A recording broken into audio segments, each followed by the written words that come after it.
All right, everybody. Hello. This is episode 16 from the soul out of the ass, or Ask. um, I'm Athan. Matthew Brown. How are we all? And today it's just there's no video, it's just audio, but we'll still upload it to YouTube, so you can still Stare at a picture while you listen to us. yeah. And today I am going to be kind of informally interviewing Mathew. Because I think that will give some of you guys a better picture of why Mathew is so passionate about the issues that he is. Because as you've said, it's linked to your life story. Sure. Well, just be clear what we're talking about. A bit of catch up. One of the earlier episodes we did, or two or three of the earlier episodes we did, was sort of a mini series on critical theory, which will sort of be the topic of discussion today. It's going to be quite broad because I'm going to try and do zooming in and zooming out, and then zooming in and then zooming out again to try and talk about specifics, then talk about big picture at the same time. So we did some episodes on critical theory back last year, where I largely read a speech that I'd written, and I read from some original texts from the critical theory tradition, which I will refer to a little bit today, not so much. But this will be, and we also had a conversation about after those. After I did those readings, we also had a conversation about my relationship, why I'm so interested, about the fact that I grew up in a mixed race household. I grew up with the kind of critical race theory framework in my head, and my journey kind of being in that miasma, in the water, so to speak, and then questioning some of the assumptions, and then arriving at the position that I am in now. So this will be, as Athan said, an informal continuation of that conversation. And I imagine this will be one of many conversations. I don't think we'll touch on everything we'll need to today. No. This will be an ongoing, continuing conversation. But I want this to be about you.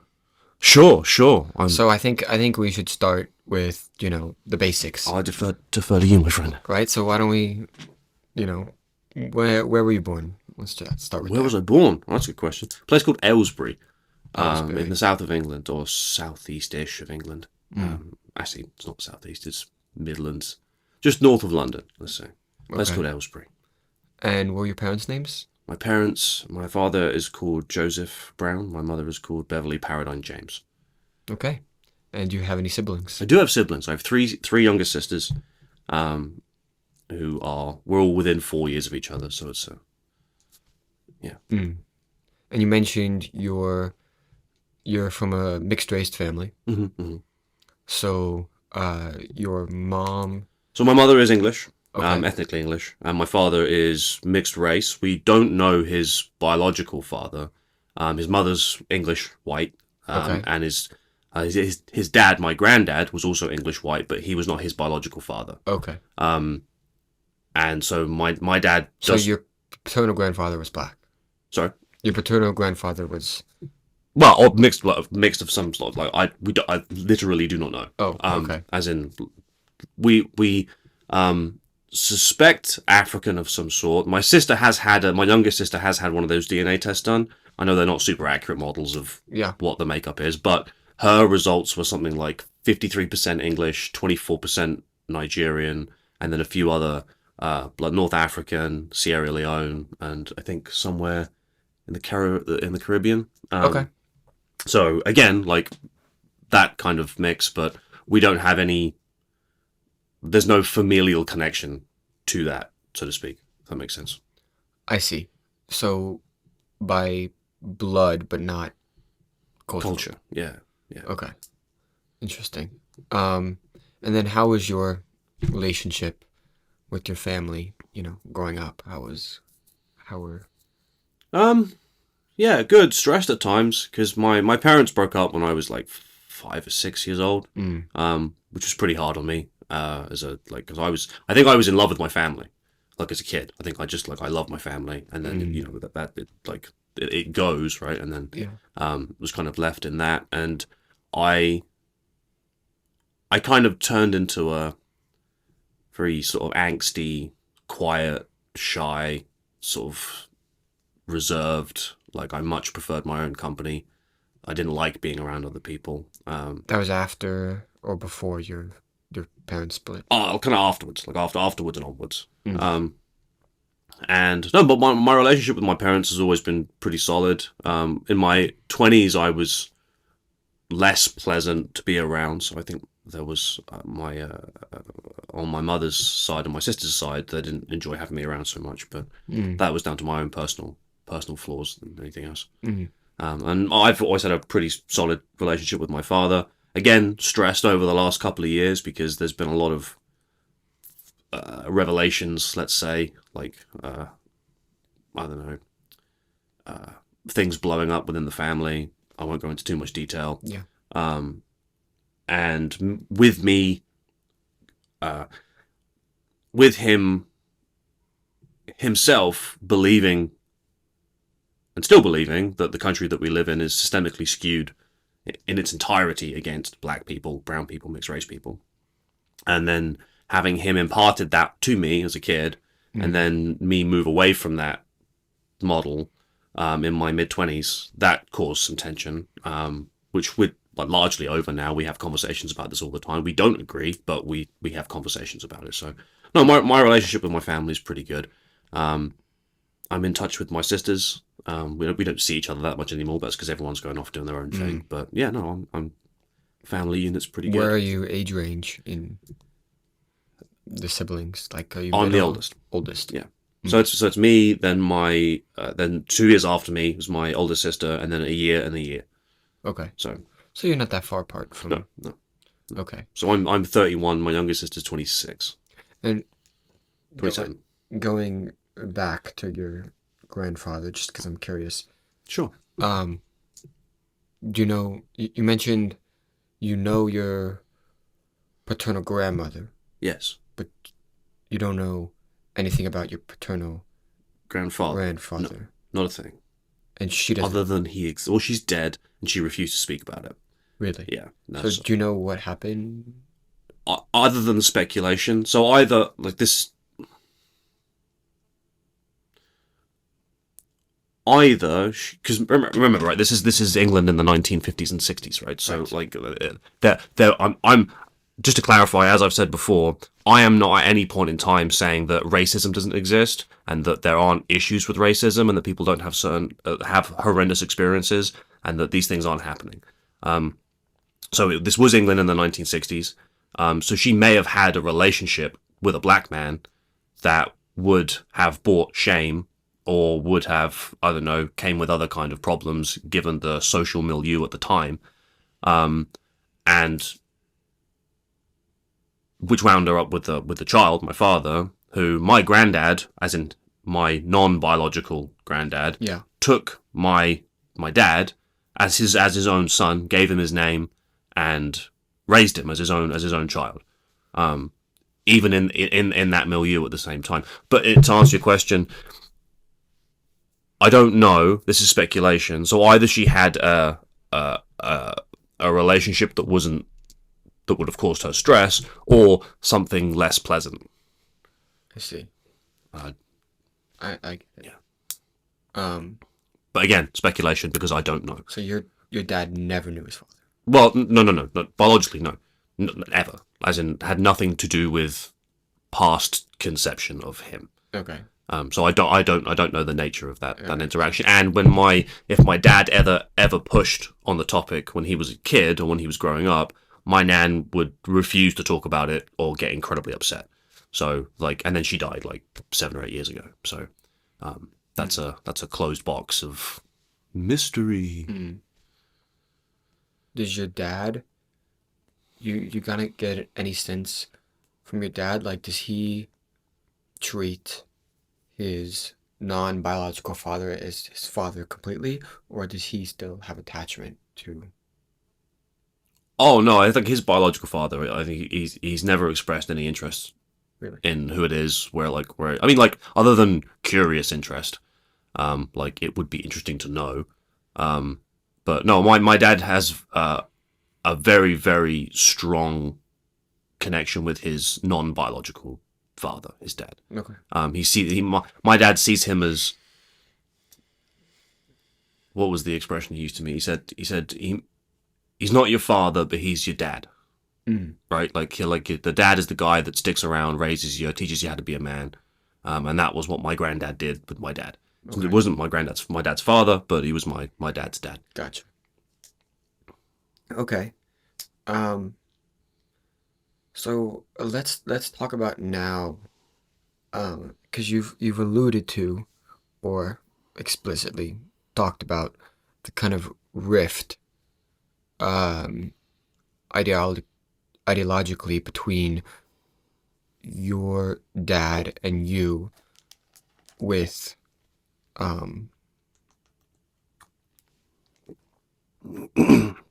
critical race theory.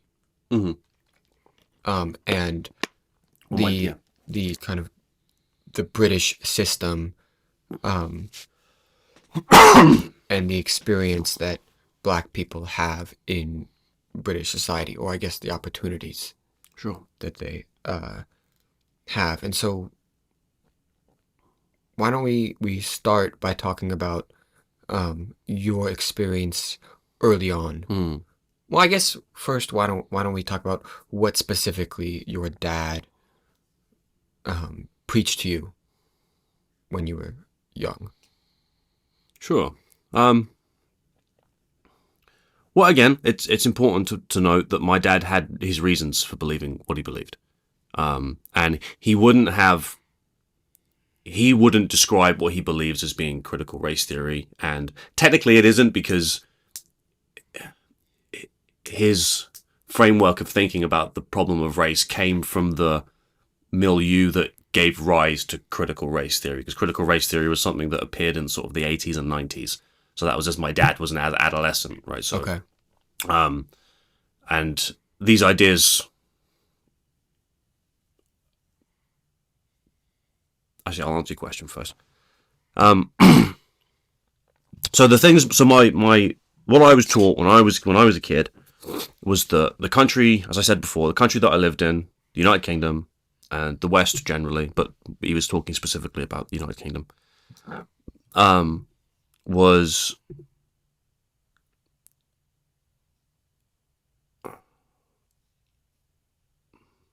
so I'm trying to be very careful with the words that I use, because I want to use the language he used and not the language of the material I've been reading.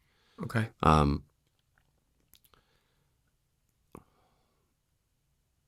The nature of the country itself, right? Like that racism was something that permeated, right? That throughout the entirety of the society, right? Like it was an ever-present risk, an ever-present threat, an ever-present phenomenon that was everywhere that you will go, right? That the institutions of this country are set up to recognize that even as someone who is as lightly mixed race as I like appear on the surface, right? Like I'm tanned, right? I'm not like that brown or that dark. Mm-hmm. That the systems, whether it was education, whether it was the law, whether it was policing, whether it was banking, whatever, right? Whether the jobs you would go and have, that all of these things would have within them the sentiment of racism, but the sentiment of your inferiority, and the sentiment of the superiority of some other people, and the opportunities would be dished out accordingly to that framework. And so that was kind of the world I was told that I lived in as a boy. Okay. And to just expand on that, the reason why that's the world that we lived in was because countries like the UK, countries like the US and Europe, given their colonial endeavors, and things like slavery and the abuses and famines and genocides and murders and all the rest of it, whatever else had happened, that all these things were present in the births of these nations. And so the sentiment of racism, the sentiment of others, and the sentiment of genocide and famine and abuse, that those concepts, those ideas are baked into the society, as it were. And that's where that permeation, the idea of permeation, comes from, is because the societies committed these atrocities in their history as they were establishing their societies, it locks that in to the foundations of the society, and then everything that's built on top of it, hence, has within it that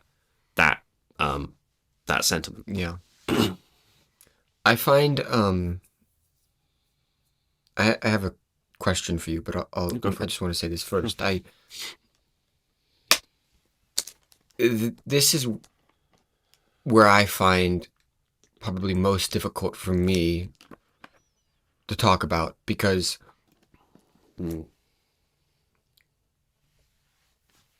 it's incredibly important when I talk about it that I convey that in no way am I trying to deny that these horrific events and the horrific treatment of Black people has existed in British and U.S. and other European countries, society, in their societies, and I and may still happen, and may still happen, and that the impact of those events is still being felt today in some sense, and so I am very cautious of any attempt, when I speak about this, of any attempt or minimizing in any way those events, and so that's where I find it most difficult to talk about, because I'm very cautious of minimizing those events to people, especially when there may be familial trauma, like trauma within the family that has been passed down. Yeah, absolutely. Generations. Well, look, I appreciate that, but I think, to me, that's one of the things that I think stops us from being able to have this conversation culturally, right? Is that that for some people who, say, don't have a particular skin color, or do have the particular skin color but are coming at it from not the consensus of opinion, that you have to get past this hurdle of, you have to say things like, I'm not denying that racism happened. And it's like, I personally, I'm like, I don't understand why we have to do that. Because, no one's denying that these things happen. I mean, there may be some people. Well, no, I know. I know what you mean. But you can, if someone, it's like Holocaust deniers, right? A Holocaust denier pops up and goes, there weren't any Jewish people killed. And it's like, well, you're allowed your opinion, but I'm pretty confident that, we can dismiss you as a relatively crazy person, or someone who's just trying to be a contrarian, right? So but I think it kind of gets in the way of us, because to push back against the description of the problem of racism as it's commonly accepted, doesn't necessarily mean that you don't think that racism ever happened, or that you don't think that people haven't had horrendous experiences, or are having horrendous experiences. You're just trying to think about the description of the problem, and you're trying to look at the given description of the problem and say, okay, well, look, this is an important conversation, right? Racism and racial abuse, right? Most people, if you've got a room full of 1,000 people and you've got a show of hands of, is this an important topic of conversation? Most people are going to put their hands up, if not all of them. But what you're not doing is you're not saying this is not an important conversation, right? You're saying, I want to get the description of this problem as accurately as we possibly can, so that we can do something about it. Because we can't do something about that which is the problem if we don't understand it. We don't understand it. Right? Because if we don't understand it, or we've misunderstood it, and maybe we've drastically misunderstood it, right? When you try and apply a solution to the problem, based on your understanding, the solution is not going to map on to the reality of the problem because you've misunderstood the problem. Right. You could think of this in engineering terms, right? Like if you have a machine, right, that's broken, right? Let's say, I don't know, you're working at a factory, there's a table cutting machine or wood cutting machine or some kind of machine, doesn't matter. And the machine stops working, right? And you open the side hatch and there's all these mechanism and cogs and wires and all the rest of it at play. And something in there is wrong, right? Something is broken, something is jammed, something's not doing what it's supposed to be doing, right? Now, for you to fix the machine, to get the machine running the way you would like the machine to be running, to solve the problem, you have to understand what's going on with the mechanisms such that you can apply a solution to get the machine to work again, right? Because if you fail to do that, yeah, you could tinker around with it, right? You can have some kind of preconceived notion of what might be the problem and then apply a solution based on that. And hey, that maybe it'll work for 5 minutes, maybe it'll jam up again, right? But the point I'm making is that, and the reason for my enthusiasm, passion, and commitment to this topic is that I actually care, right? Like I've, because you spoke a second ago about historical, like the trickle effect, right? Right. And because one of the things I've had in my head when I've been trying to have these conversations, I've been worried about people asking me about my own experiences of racism, right? Which I'm pleased to say have been fairly low, right? Like not none, right? Every now and again, but like thankfully not that many, right? However, I have had to live with because what happened to my father was quite horribly racially treated as a kid. As a young man, and it warped him, right? Like he's I would say a far more aggressive, far more quick to temper, far more twisted person. By the way, lovely man, right? Like I don't know anyone who doesn't know this man, doesn't think he's like one of the nicest, like funniest, loveliest people. But he is very quick to temper, and there are parts of his personality that I think exist today because of how he was treated.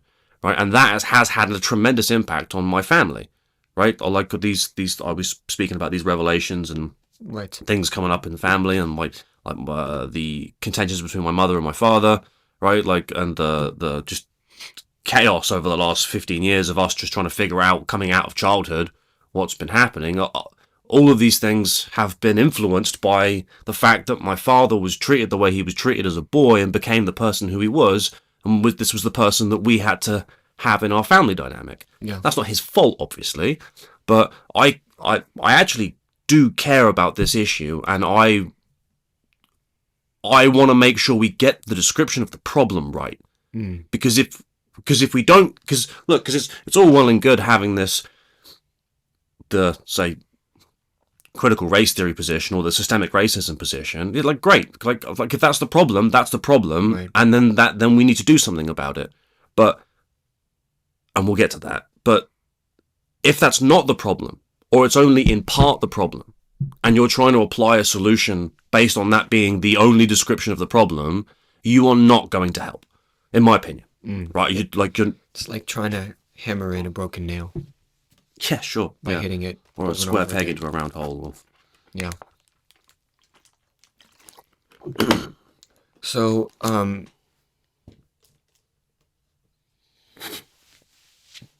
okay, so you made the distinction between acknowledging that there was a problem and the position that that problem is baked in inherently into the entire, society. And the foundation of the country. Sure. And so that was the latter position was the one that your father had and that he preached to you. Imparted onto me, yes. And so did you believe that? Yeah, absolutely. Yeah, for many, many years. Many years. So how did that impact your behavior as a kid? Well, I didn't try at school, in part because of that belief. right? Like it never made because of which belief? Well, the belief that the school that I was going to, that it was baked into the very fabric of its organization, that it would be skewed against me. Okay. I found it ridiculously offensive, this suggestion from my parents that I should go and try in places like these. Like if that's like the place I'm being told that it is, I found it. Well, a number of things was happening at the time. I switched off as a kid. Because I think what was going on with my parents' breakup, like, and watching, because that turned into about a 10-year argument. That breakup was about a 10-year, wow, like just not a fun little period. And so I think, because I had my younger sisters who I was obviously trying to like be some, like, I didn't help either, because I kind of leaned more towards my father's side, and may have made things more difficult for my sisters when they were younger as well, because I was kind of leaning more towards my father's side than my mother's side, and so there were a lot of things going on. I think that's a natural position for young boys, by the way. Yeah, no, yeah, fair enough. So like there were a whole host of things going on, which led to me clocking out at school. Right, the belief that the school was systemically racist being one among many things that were at play. I don't want to make it seem like it was the only thing that made me give up at school, right. but it did play a part, because it seemed ridiculous to me. Okay, to be told that this, here's the school, it's a part of this systemically racist structure. Don't get me wrong, I get the argument, because the argument was, well, this is the reality, you've got to survive and exist in it, so engage. But I found it ridiculous, and so I didn't bother. I resorted to in the moment expedient pleasure seeking from fairly early on. Have you spoken to anybody who has had a similar experience to you?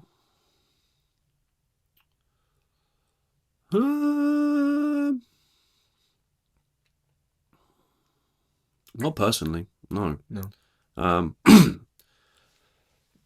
A friend of mine that I live with in New Zealand, actually, a little bit, he has a similar family dynamic, actually, saying that.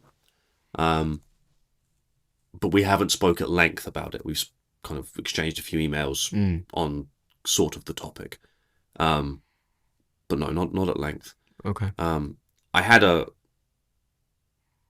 spent not a like every now and again I would be in kind of mixed social circles, as in mixed race social circles, and I would that was always a kind of background assumption that was operating at, like, the systemically racistness of the society. That was always at the background, and every now and again references would be made to it, or jokes or whatever. So no, I haven't had any conversations at length about people who have had similar experiences as mine. Okay. And so how did this experience or this mindset play out? I mean, what happened, when you finished school, or did you finish school, or? Yeah. Well, I finished school. I don't want to overemphasize this. I'm not saying like that viewpoint ruined my life. Well, obviously not, because you're here. But it put the dampers on, right? Like my and again, there's so many things at play here. Like, I can't go into all of them, but I left school.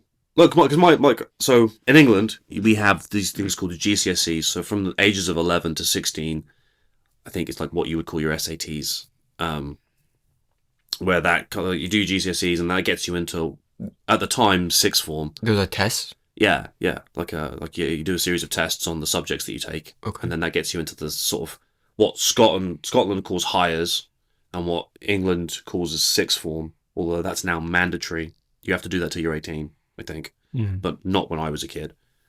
Sixth form was voluntary, so you could go up to GCSEs, and then you could either go to college or go to work, or you could stay on and do your sixth form if you wanted to go to university. Okay. That was the university track. And I stayed on to do sixth form, even though I didn't get the grades I needed to get into sixth form, but the school let me in anyway, presumably because they got paid to have me there.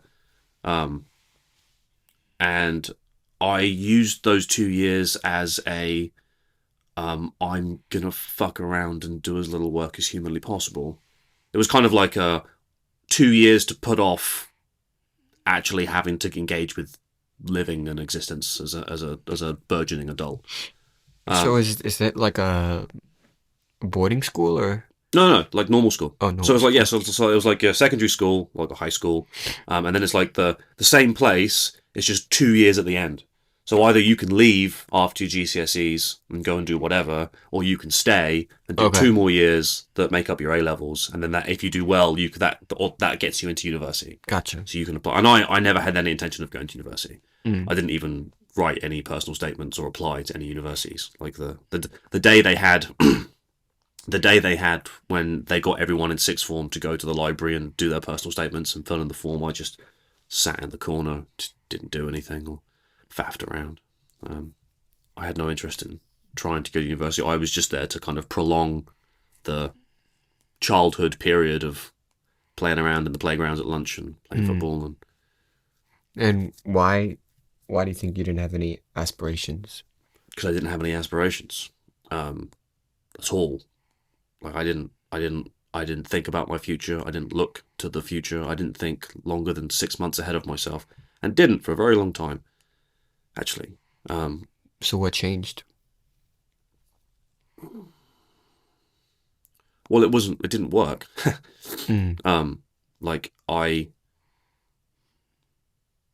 learned fairly early on that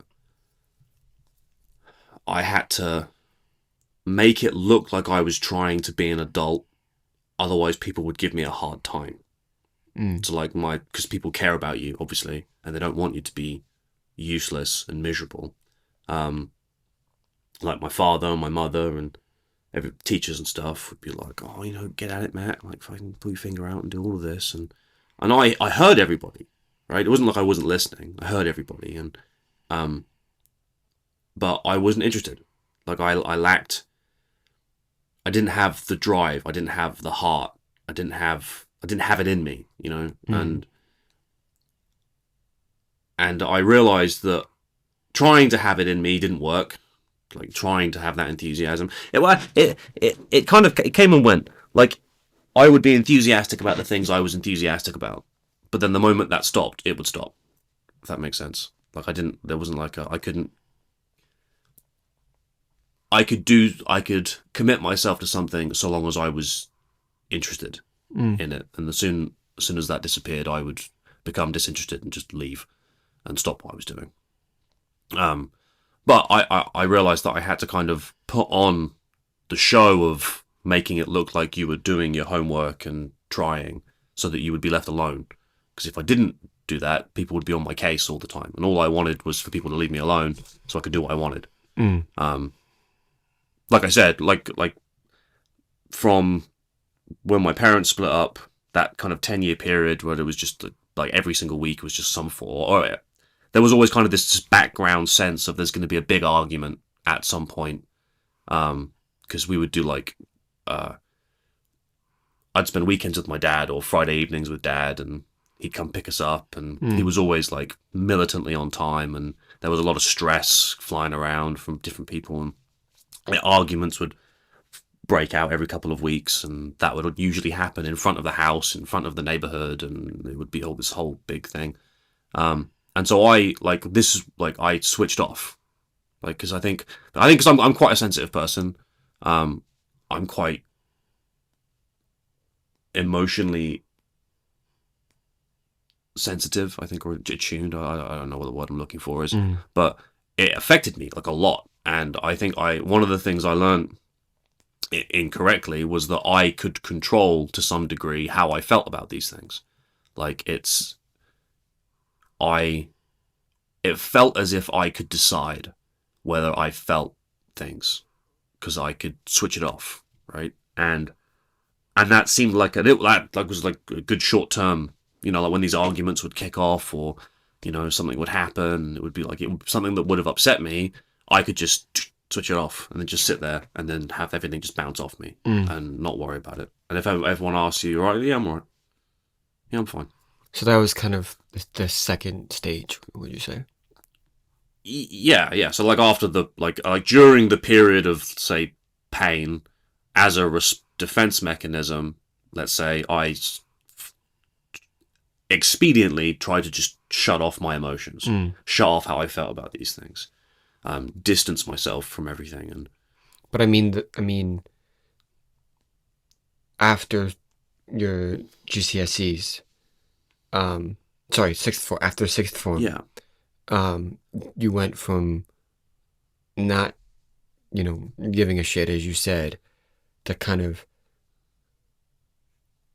putting on the appearance of adulthood so that people would leave you alone. Like, was well, that... so yeah, that kind of happened teenage years into adulthood.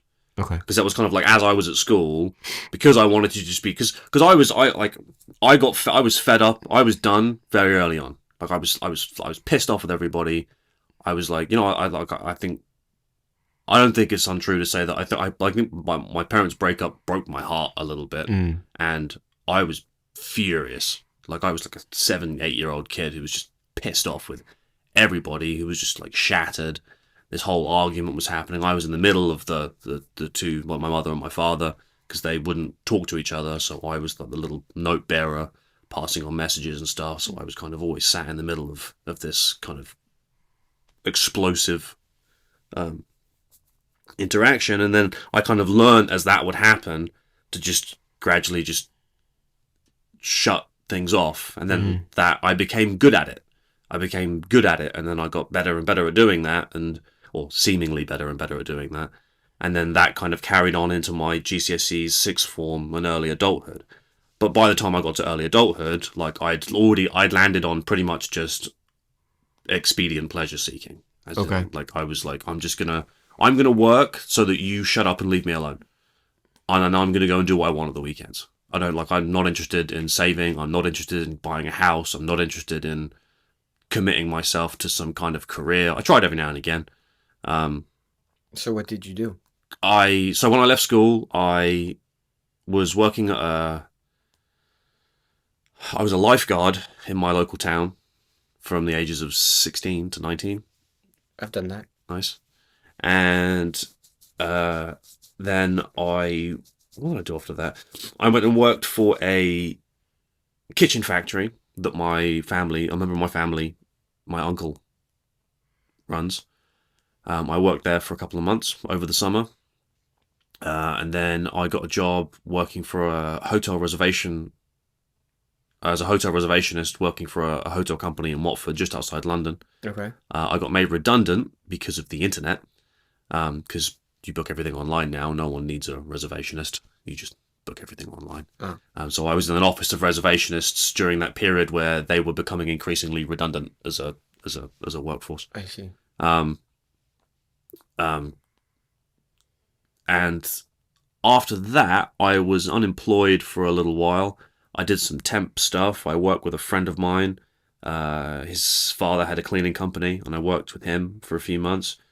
I did some sort of temp admin work, bits and pieces here and there. And then I wound up working with my dad in London doing steel work, because he got to the point where he was like, well, you're just doing nothing, so come and work with me until you sort something out. So I did that for about 2 years. Steelwork meaning? As in the framework of buildings. Okay. Like steel girders, welding, Gotcha. like balconies, bridges, things like that. Okay. So I did that for about a year and a half, 2 years. And then I saved up whilst we were doing that, because I was around about 23 at this point. But in my sort of 21, 22, I went through a period of drinking a lot and being quite depressed. Because again, I'd come out of this like schooling thing, and lost that job and was kind of still disillusioned with reality, kind of. And so I was drinking a lot during the day. I had a job at a pub. I would drive to, I'll confess, drunk, and I would drink at work, and then I would drive home, confess, drunk. And then a friend of mine, my very good friend, who came back from university, he called me up, asked me how I was doing, and for some strange reason, I was just honest with him. Because I'd gone through this period of just being like, no, I'm fine, no, I'm fine, no, I'm fine. And then he called me up and he asked me how I was doing, and I just told him, like, not well, really, doing this, drinking this, blah, blah, blah. And then he was like, all right, well, go online, join this gym that I go to, and then you come to the gym with me every, 3 or 4 days a week, so that you're not at home on your own, drinking or doing anything. And then I got into exercising, and then from that I went and did a PT course, and became a personal trainer for a couple of years. Okay. And then I quit that because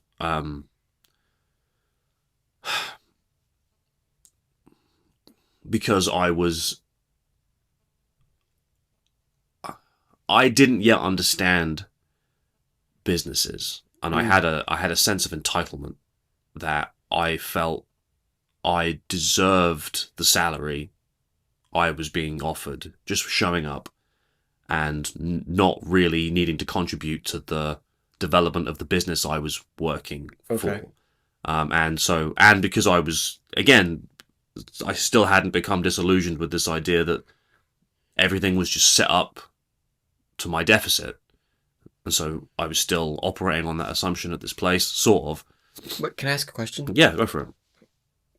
Why didn't that assumption that everything is just set up to your deficit, I'm having trouble understanding why that translated into, if I just show up, I deserve the salary just by showing up, as opposed to I have to do something extra to deserve the salary. I don't think those two things are necessarily linked.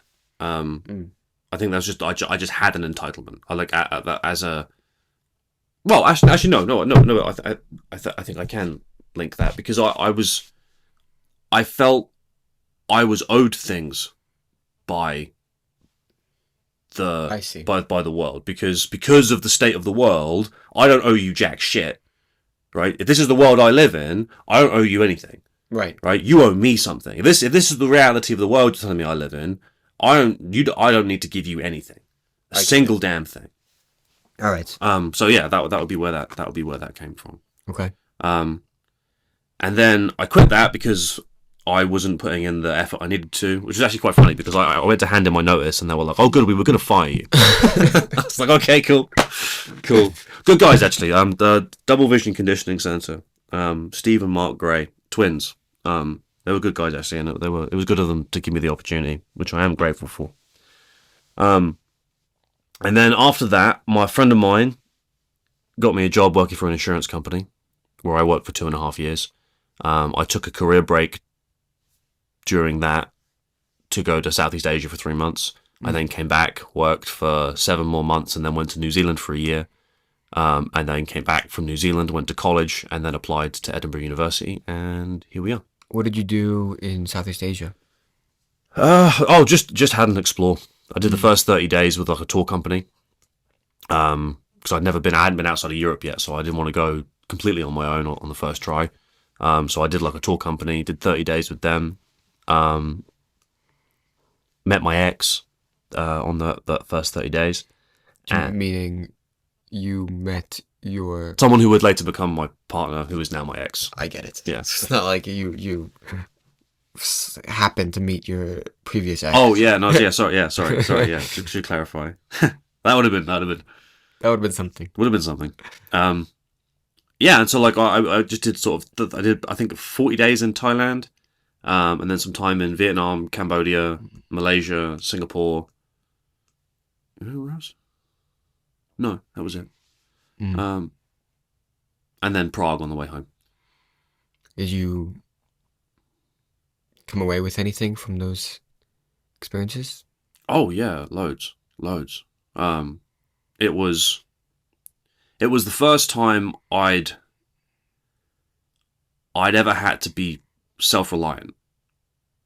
I'd never, like, it was the first time I was like, you need somewhere to stay, you need something to eat, you need to get yourself from place to place, you need to make sure your possessions are safe, that you're safe, and I'd never really had to do all of that at one go before. Don't get me wrong, it wasn't difficult.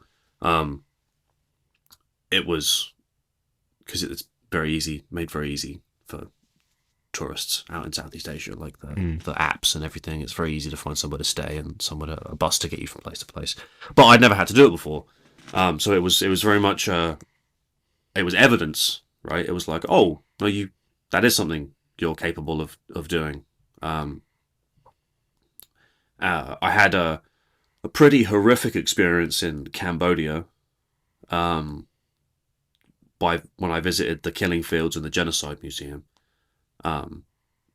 Which actually contributes quite a lot to my position on sort of the strands of Marx that we're contending with today.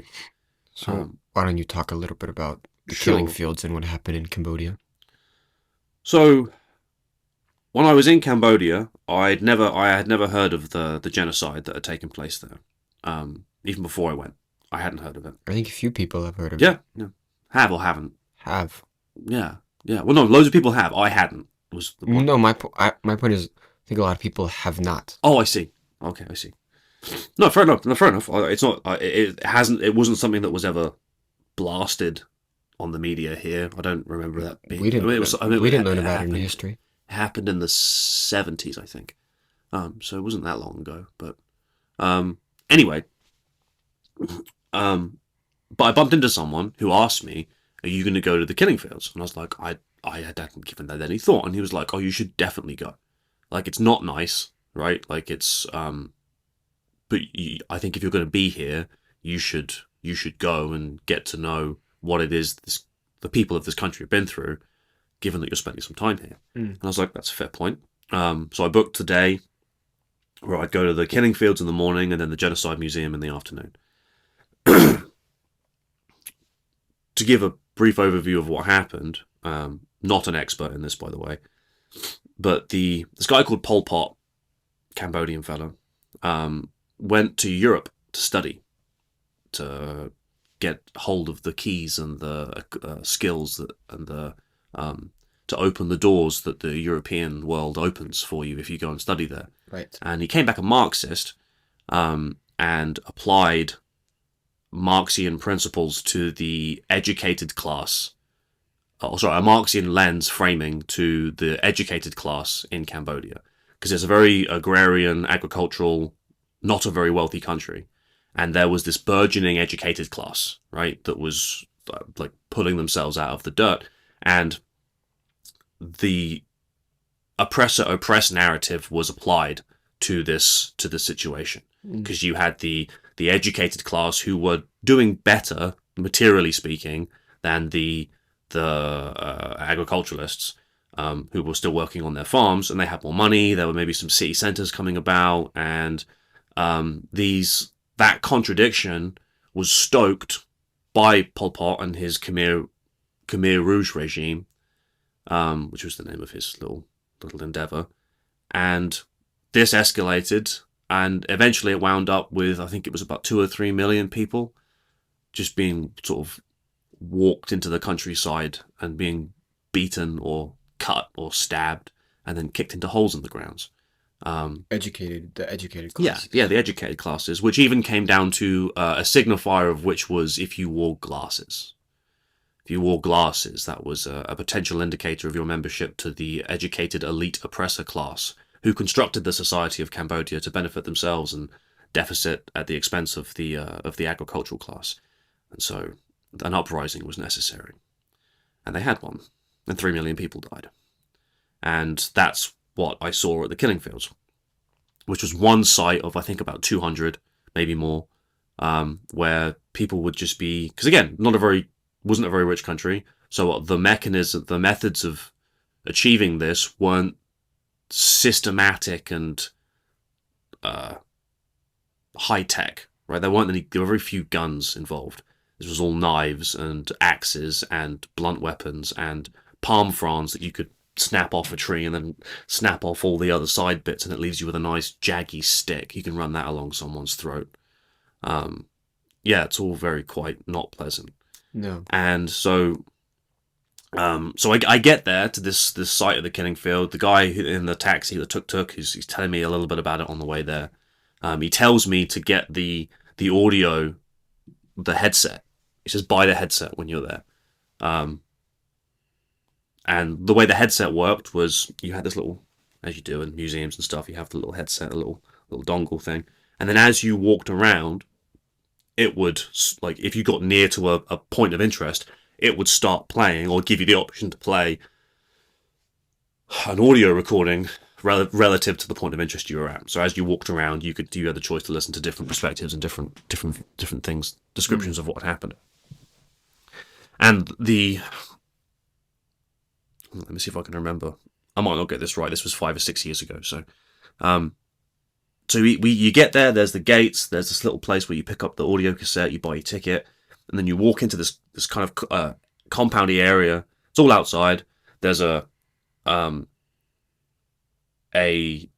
sort of shrine temple. It's kind of in the middle of this area, wooden temple that you walk into. Probably about the size of this room, I'd reckon. Probably like I'd say 6 by 7 meters or something like that. Like okay. It's not a large building, but just like For those in the States, that's about 20 by 23. Yes, I see. Feet.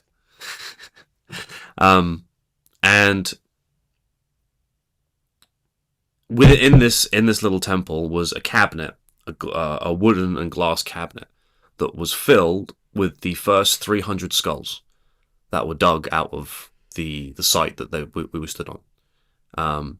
And the way that the path was set out was that you would walk around this wooden path, and there would be bear in mind, this was just a field, right? You stood like there weren't a lot of buildings. Right. It was like a field with like a wooden track around certain points of interest, and the ground was sunk and it rose and it sunk and it rose and it sunk and it rose, because when they excavated it, they had to put things back, and then the grounds, and then obviously when they buried people, they put the earth back on and the ground sunk and everything as everything settled. And you're walking around, and because I was there, I think monsoon time, because there was a lot of rain, there were like jagged bits of bone and cloth kind of every now you could see. If you looked across the way, you could see little bits of bone and cloth just kind of sticking out of the ground, because there was still people down there, right? They those first 300 skulls was something like they stopped after a certain number. They were like, we can't keep digging up this 3 million people right. buried in across these various sites. We can't keep doing this, so they had to stop digging people up. So you're stood there in this, and there's this incredible sense of that when you're stood there. Right? You're stood in this place, and you're like, there are millions or hundreds or thousands of people beneath me who died at the hands of this regime and were buried, but like beneath my feet. Right. And one of the recordings I listened to, and because it's really interesting, right? Because it happened in the 70s, you had both perpetrators and survivors who were still alive and willing to talk about it, and they were talking on this audio thing. Now, I don't remember a lot of what was said, because it was a lot to take in, which is one of the reasons why I'm compelled to go back. I really want to go back to Cambodia, because I want to revisit the site. I also want to reach out to the university to see if I can't learn more about it from someone who's experienced and sort of technically informed about it, who might be able to take me to some interesting places and show me some interesting things that I might learn. The most horrible thing I heard when I was there was that, because how it worked is that if you were determined to be a member of the oppressed class, you would be sort of just taken and carted out to the countryside. A lot of pregnant women were also among those who were carted out to the countryside, and many of them gave birth on the way or when they were arrived at the site. And one of the things that this person was telling, and I can't remember if this was a perpetrator or a survivor. I don't remember. I think it was a perpetrator, actually. Told me that one of the things that they did is that they would take the newborn babies and smash them against trees and lob them into the hole either just before or just after the mother. Ugh. That's a very brutal image. Yeah. I had to sit down after that one. And so I remember actually I went and sat on a bench for about an hour. I went and sat down. I was just like, I can't. You have to digest this. I was like, yeah, I wasn't ready for any of this. Like, by having had the day before someone say to me, you should go and do this, right? To then going and doing it, and I was like, I wasn't prepared for any of this. And then we went to the Genocide Museum, which was in Phnom Penh, one of the cities. And it was a high school that was taken over by the regime and used as a torture, like a place to torture and a place to kill and all the rest of it. I don't remember a lot from that because that was after the killing fields, and I was very, I think, overloaded by information. Makes sense. I tell you what, I went to bed about 8 o'clock that day. Like, I went home. I got into bed at 8 o'clock and just slept. I was done. I was like, this is wiped me out.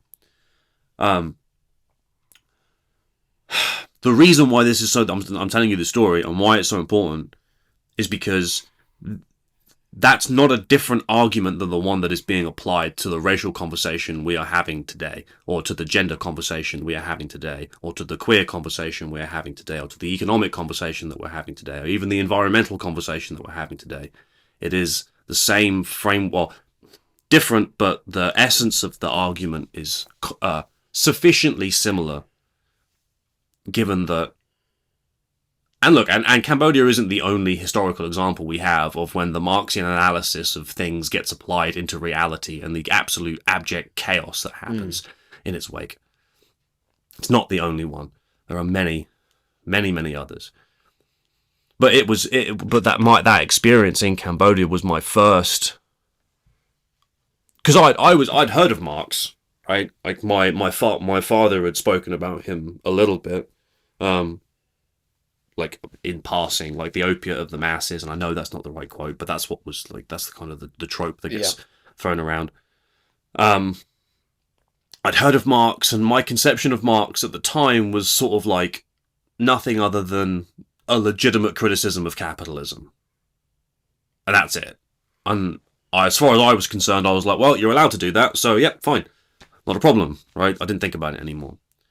And then I went to Cambodia, had this experience, and was like, well, hang on a second. This is something that happened as a consequence of the application of a legitimate criticism of capitalism. This seems a little a little out there. Yeah. Like, what's going on here? How is this something? I hear so many people talk favorably of this viewpoint, of this framework. And have you read the manifesto? I have, yes. Yeah, a couple of times. One of the things I find interesting is Marx predicts that this overturning of the bourgeois from the proletariat is going to happen naturally. Like, he just predicts that it's going to happen. Right. But what happens in a lot of these quote-unquote communist countries is seizing the means of production isn't exactly a natural phenomenon. No, but I just mean kind of this social overturning of, one group pushes out the other. Right. Well, that follows from his model of history, right? From what was it, proto-communist to slavery to feudal to aristocratic to capitalist to socialist to full communism again, or something like that. I guess what I mean is he never he doesn't really explicitly advocate for someone to go out and to manifest this, from people. It's a prediction about what's going to happen. Well, he does and he doesn't, right? Because there's the concept of praxis, right, which is crucial, and because praxis, the Greek praxis is just practical action. Action, right? It's literally action. Yeah, literally action, right? Marxian praxis is theory and practice, right? That's and you can read about praxis in any number of contemporary critical theory literature, and they will tell you it is about taking theory, putting it into practice, and reflecting on it, and then doing it again. But critical theory is in the name of Marx, but it's not necessarily an exact wording of Marx. No, it's a derivative. It's a what's the best way of saying this? It has dispensed with the particulars of what Marx was saying, withheld the essence of what Marx was saying, and shifted it into a different domain. I guess what I'm trying to get at is I'm wary of the claim that Marx is responsible directly for what has happened in Maoist China, Stalinist Russia. Well, no, I'm not. I'm talking about him being responsible. I'm talking about the use of his ideas and the implementation of them in practice. Yes. Right. Like I don't care about Marx. Right. This isn't like a personal vendetta against Karl Marx. Right. This is a.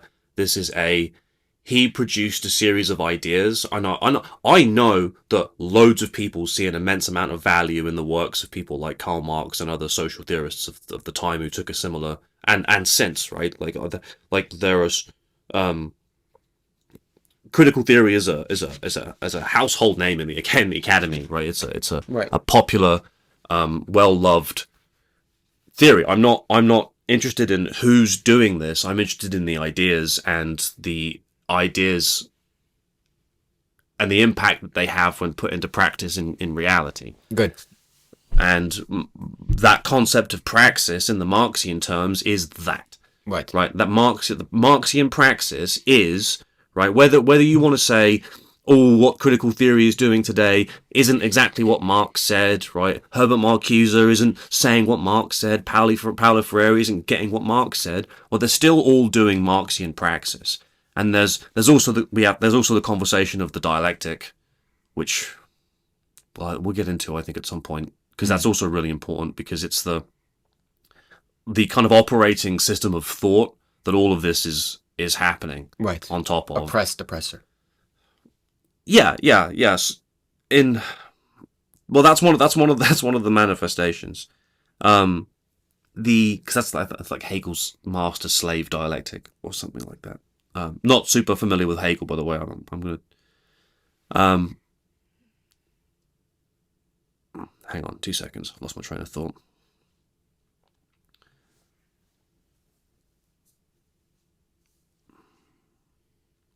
Because the point about praxis is taking theory, putting it into practice, and then reflecting on it, right? To think about whether or not what the theory predicted actually happened when it put into practice. Right. If it didn't, right, then you reflect and then you synthesize a higher order ideal or a higher order theory that you reattempt to put it into practice. And then this is a continual that praxis is a continual process of theory, practice, and reflection. Theory, practice, and reflection. And you might say, well, hang on a second, that sounds pretty scientific, right? So, like, aren't you like taking a hypothesis as an idea, running an experiment, or making a prediction, then running an experiment, and then reflecting on it, and yada yada yada? Fair. But what the critical theorists and the neo-Marxists are very, very clear about, and you can go and I encourage people to go and read the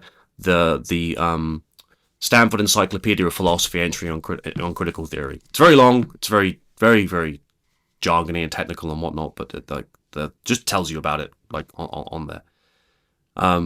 And one of the things that they're aiming at doing is bridging the gap between understanding and practice. And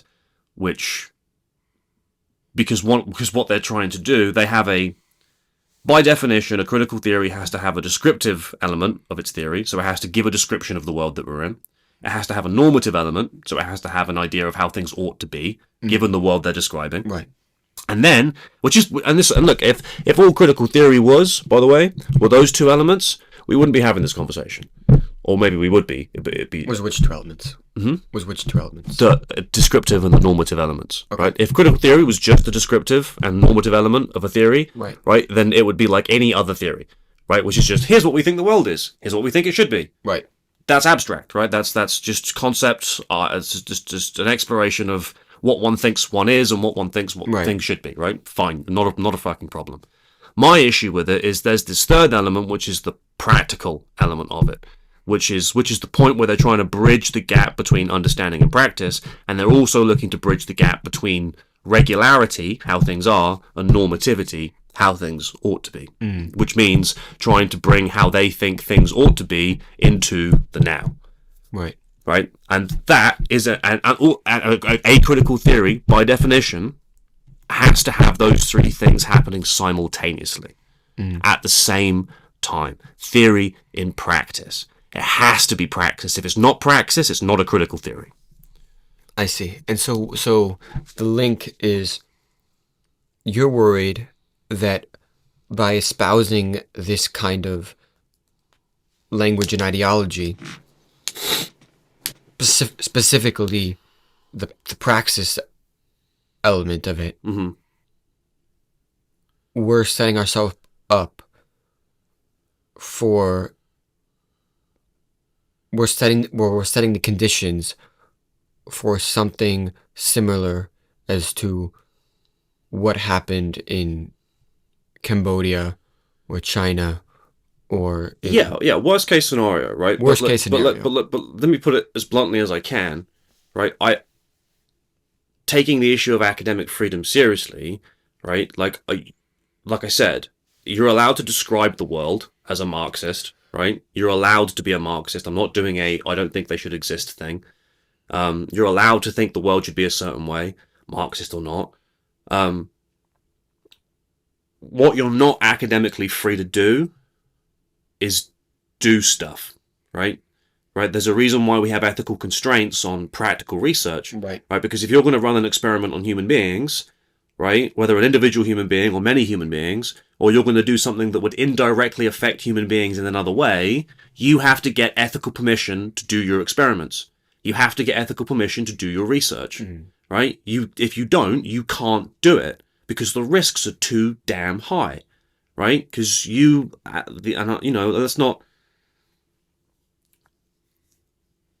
Yeah, sorry, I won't go off on one. The risks are too high, right? So that's why you're allowed academic freedom. I think is applied absolutely in terms of freedom, right? When we're talking about philosophical abstract inquiry, right? It is the untrammeled or the unencumbered exploration of ideas, right? The sandbox of ideas is open. If it's conceivably possible, you can go there, right? As an academic, right? Because whatever the problem is you're going to be confronted with, you need to be able to have the freedom to think conceptually about whatever might be around the thing you're thinking about, right? So that you can, as we were saying earlier, come to understand the problem of things such that you can apply an appropriate solution to them or think about them or whatever, right? You have to have the freedom to do that. Even if those things are unpleasant, even if those things aren't nice, and even if those things would say offend some people in other contexts, you have to have the freedom to do that, right? Now that's abstract, right? Now the first two parts that I told you about critical theory, right? The descriptive and the normative fits fine, right? Not a problem, right? I don't like it, I don't agree with you, but you can do that to the cows will come home, right? I would defend to the death your right to do that, right? That's very Voltairean of you. Or his biographer, whichever one said it. I'm not sure. Okay. And so, but that third part, that praxis, the theory and practice, that brings you into the realm of the concrete. That brings you into the realm of the concrete. So to put it as bluntly as I possibly can, right?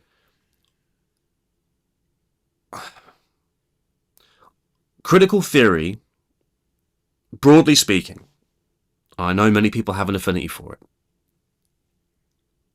I think that aspect of praxis is the running of experiments on human beings. Mm. And go on, sorry.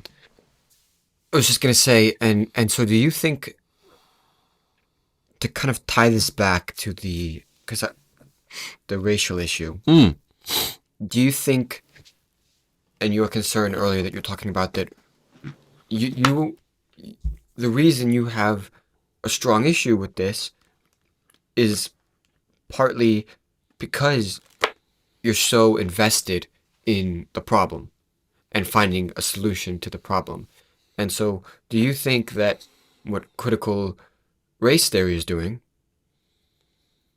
is it's skipping the point of consideration of what the problem is and what we need the solution to be, and instead just going into implementing their solution to the problem and trying to impose it on everybody else?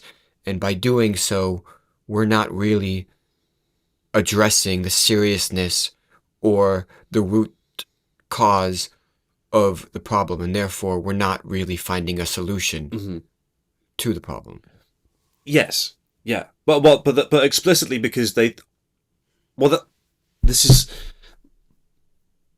is what Marx said, right? Marx and Engels, right? The point of philosophy hitherto has been about understanding the world. The point, in fact, is to change it. Right. Right. The point isn't understanding. The point's change. Right. Right. So those are two completely different positions. And hang on a second. I had something. What was I going to say? Change it. No, it's gone. Sorry. But yeah, no, I would agree with that. That was it. The reason why is because they think or believe that their framework, because what a critical theory does, it exists in opposition to kind of traditional theory or like the scientific method. And one of the things that it emphasizes is its focus on the social reality of things, right? Now, and like the fact that they would say they take a holistic approach, right? That they, like, say you took, I don't know, some scientific theory, they would point that theory exists at a particular place, at a particular time, produced by particular people, with particular so-and-so, in a particular historical context, in a particular culture, in a particular blah, blah, blah. And all of these things make up a part of what's going on here, right? It's not, you can do the look at, say, Darwinism or the natural and sexual selection, but then there's the culture, the framework, the society, the history, the culture, and all the rest of it. That's also happening at the same time. And so their analysis takes into consideration those things, which I don't have a problem with necessarily, because it's not false to point that out, right? That those things are happening at the same time. But I think the reason why they are so vociferous in their... No, I'm not going to use that word. I'm not sure if I used it correctly. The reason why they're so enthusiastic in their endeavors is because I think they think they have achieved a higher order understanding of reality, and that the traditional theorists who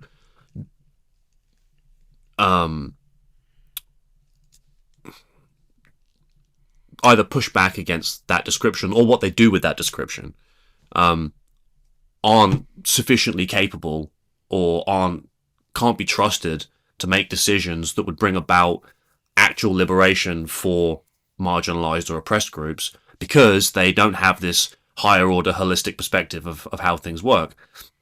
But now obviously what they do is they apply their neo-Marxian framework, or neo-Marxian and postmodern frameworks. They've derived, again, like you said, it's not Marx, it's a derivative of Marx and what's been done with the ideas of Marx coming through history, and with postmodernism as well. I think they think that they have a higher order understanding of the social world, and that it is their right, it is necessary, it is in the face of what they believe to be people with an insufficient view of the world, and them with theirs.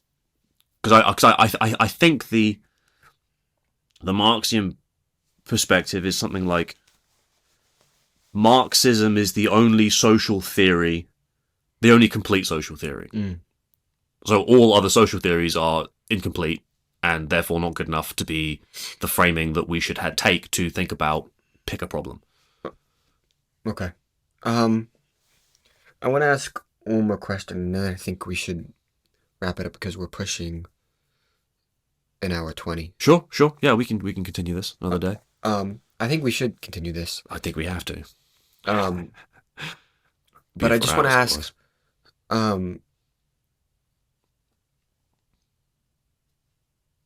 do you think that this critical approach, and I'm using critical in the sense of like critical theory approach, is merely a symptom of a larger problem within society rather than the root of the issue? Like, why tackle specifically critical theory when it may be very good question, a symptom of a larger problem in society? Good. Well, no, I think you're right. I do think it is a symptom of a larger problem, because I think it is in response to the insufficiencies of the Enlightenment period, and I think maybe the unwillingness of those enthusiastic about the Enlightenment to consider the flaws of the Enlightenment. I think to give a shout out to the radicals for a moment, just to extend an olive branch, I'm not coming at this from the position that I think our society is all lovely and roses and everything is fine and leave us alone and everything's going to be okay. We should just keep doing the traditional old stuff and everything's going to be grand. That's not my position. I am also of the position that many of the things around us are not working anywhere near to the level that they should be. Academia being one of them. And that the insistence that the traditional approaches are going to be what saves us will only exacerbate the problem of the radicals, right? Because that's their problem. Their problem is that the traditional paradigm has a series of anomalies and a series of problems that it can't solve, right? Which I don't think is unreasonable, right? And so they have turned up and they have put forward a proposition for an alternative paradigm, right? That they believe either, well, I think it's so incommensurable from the traditional one, because I think they see the traditional paradigm being so inherently corrupted and faulty that they've just dispensed with it almost in its entirety. Because I think to preserve, because this is what Mao did, right? Mao did the destruction of the four olds. I can't remember what they were, but he was out to destroy more or less as much as he could anything that resembled the old way of doing things, so that you could completely reconceptualize the terms of society. Because if you bring forward into the new utopian, or whatever it is, the new period of human history, right? If you bring forward any of the traditional old things that have, remember we're talking about the essence, right? The baked inness, right? If you bring forward into the new human world something that has baked in it the faults and corruption of the past, then you've brought with you the faults and corruption of the past into the new domain, and you don't want that, right? And so I think they've put forward a totally new paradigm, and I think they are responding to a series of problems that does need to be paid attention to. So I think you're right. I think it is a symptom of a larger problem. And I would recommend a book I'm reading at the moment called The Psychology of Totalitarianism, by a guy called Matthias Desmond. And he has this concept in this book called mass formation, which which isn't a new term. I think Hannah Arendt and a few other people have spoken about it before. He talks about this sort of sense of extended anxiety within society. And widespread anxiousness that an ideology turns up with a solution to this anxiety, right? There's so many things wrong with the world, there's so many things wrong with society, there's so many things wrong with this, so many things wrong with this, and then this ideology comes along with a solution, says we can cure that, right? And because people are in this, and this sense of anxiety that doesn't necessarily have to have a point of focus, right? It's just an existential, right? Like, and it's not difficult to recognize that in our own time, right? Like the rates of suicide in young men and in young women, right? The alcohol and drug abuse, right? The addiction to pornography, right? Like this, so I think so many people are suffering just existentially because here we are in this society. It's supposed to be amazing and incredible. I do think it's amazing and incredible. I think these places are miracles, nearly, right? But then there's this contradiction, right? Then okay, fine, we've got this lovely, wealthy, free, democratic, cultural society, but then there's this existential angst and suffering that people within that society have. And that's an absolutely a problem, and absolutely something that we need to be paying attention to. And I think what we're doing is in not paying attention to these details, because don't get me wrong, there are people who want to keep things the way that they are, right? And not necessarily for the benefit of everyone, but for the benefit of themselves. Now, I'm not making that argument from a structural position, like in the essence of society kind of thing. I'm making that critique as something that individuals do, something that an individual or a series of individuals, corrupted or whatever wise, are conducting themselves, self-serving, whatever, right? We absolutely have corruption in many of our systems, our healthcare, in government, policing, right? And I'm not dismissive. I'm not sat here doing everything's fine. Right. I'm not doing that. I'm really not doing that. I'm, to borrow a phrase, I'm a reluctant radical. Okay. Right? Like I do believe that piecemeal, step-by-step change in a free society, is the best way to solve our problems. Right? But if our society isn't free, or efforts are being made to prevent us from doing that, or the corruption or the calcification of a system is so deep and it's so broken, and I'm talking in terms of getting the description right again, by the way, right? Like as in like in the reality of things, if it's so broken, you need a new mechanism. If we go back to this machine example we were using earlier, to use an engineering example, you have this machine, it's broken. You've identified the mechanism that isn't working properly. You've got a shitty gear, right? Can you grind down the part of the gear teeth so that it works again? Yeah, okay, great. Now the machine works. Great. Is the gear tooth fucked? Yeah, it is. You need a new gear. Right? I'm not opposed to radicalism, let's say, in terms of sometimes you need new stuff. Yeah. Right? Because sometimes you need new stuff. Right? But I do not believe that what we need to do is completely reconceptualize the terms of society in order to improve the things around us. Can I leave this with my... Please. From the soul, out of the ass? Yeah, absolutely. Diagnosis of the problem? Go for it. First, I think, is we want, or a lot of people want easy solutions to complex problems. Yeah. And that would be nice. They want to imagine a world where there is no, problems, and so that they're very quick to follow an idea that proclaims that they've found the solution to all our problems without looking directly to face the actual problems, because those are much more difficult and much more harder to accept. Yeah. And then the second diagnosis, I think, is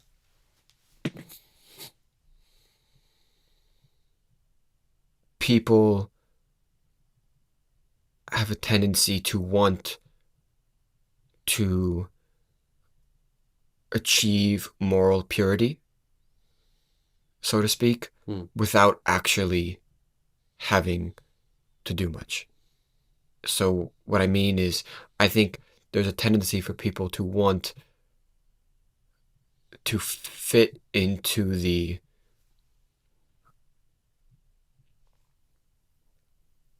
and I have to be careful when I say this, but to fit into the I have been, or I am oppressed by the large superstructure. So therefore, I'm cleansed, or so to speak, or I am morally, superior to the other group. Yes, and that's also a concerning element of the... People are looking for ways to achieve or to be a part of this, morally pure, not distance themselves from the quote unquote oppressor group. Sure. Yeah. And I think the message needs to be nobody is, exempt from moral standards, and that everybody has, regardless of any part of their identity. Yeah, well, the line of good and evil runs to the heart of every man. Exactly. And so, yeah, my thing is, I think we need to reorient ourselves to thinking that nobody is free from, moral corruption, but also nobody is exempt from moral redemption. True. Well, I just, to close off, I think that's actually one of the things I find really frustrating, especially on the topic of race, is that obviously ideas of racial superiority and inferiority were very much the problem, historically speaking, and contemporarily, like to the degree to which that still exists. And it baffles me that we've managed to somehow land on a moral racial superiority. I don't belong to the oppressor class, therefore morally superior. Well, I'm reminded. I was telling you about this show, The Chosen. It's about Jesus' life, and there's a really powerful scene where he goes back to his hometown, Nazareth, and is preaching to the people. And he announces that he is the, Messiah, and that he can save people. But he says, I cannot, because the Jews were thought to be the chosen ones, and they had gone through so many cycles of oppression, whether it be persecution, occupation, etc. And he said to these people in his hometown who were Jews, says, basically, if you don't recognize that you yourself are morally corrupted, there is nothing I can do to save you. And I will not save you unless you recognize that you too have moral corruption and repent, as do, the other groups of people, the other races, the Romans, so the Gentiles. Jews had a sense of superiority, yes, moral superiority. They were the chosen people. I see. And he tells them to their face, there's nothing I can do to save you if you do not recognize that you yourselves have, moral, very good. Salvation to be done and need to be healed and to repent. And they react very poorly to that. Well, I'm not surprised. I think maybe the biblical language is off-putting for a lot of people, but I think it's human beings are capable of horrendous acts of mistreatment, and we're all human beings.